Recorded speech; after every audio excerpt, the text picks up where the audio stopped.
course there's hope for 9 Mile. Let me tell you about Project 9 Ministries. About 4 years ago, I was picking up a group of students, bringing them to a youth group for our church. And I started at 9 John R. and I was driving down 9 Mile, picking up kids all the way into East Detroit. And it dawned on me, why don't we just start something on 9 Mile? All the kids that are coming to our group are all from the 9 Mile area, or the most of them are. And so that kind of started the thought in my mind, or in my heart, for Project 9. About 2 years after that, we were doing an event with some students, and it was late into the night, and I was taking some students home, and again, they lived on 9 Mile. And as I was driving through the streets of East Detroit, just on that 9 Mile stretch there, I saw a lot of kids about 1 o'clock in the morning just running the streets without supervision. Well, we are the worship leaders at Project 9. I play guitar and sing, and Joey plays the drums. What do you hope comes out of Project 9? I hope that we'll see the city saved, and just life is just coming back into their, into their dead souls. 9 Mile is the new 8 Mile.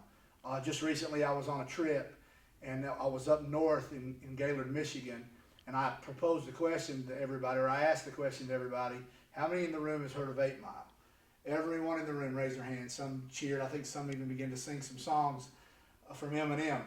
And the point I made, the point in asking that question was to say to the people in the room that Project 9 is based on 9 Mile, and 9 Mile is only 1 mile north of 8 Mile, and that's a geographical location that is recognizable to everybody. And it began to stir a desire and a passion inside of me to want to reach out to the kids in this community.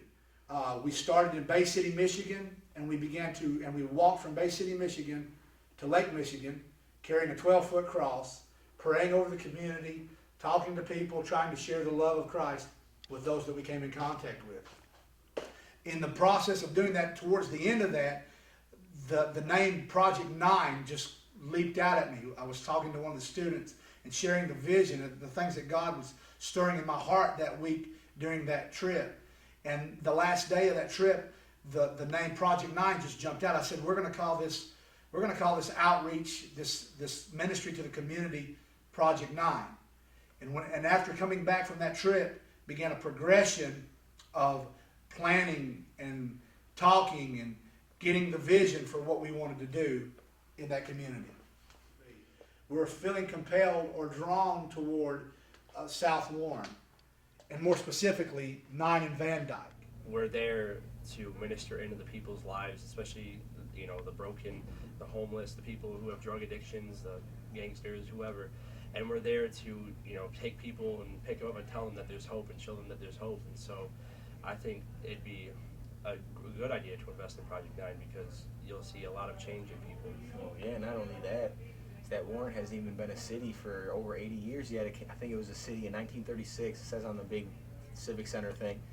And because, it's just a living area, there's a lot of people that go there. I mean, there's a high school right in the smack dab middle of 9 Mile on Hoover and Van Dyke.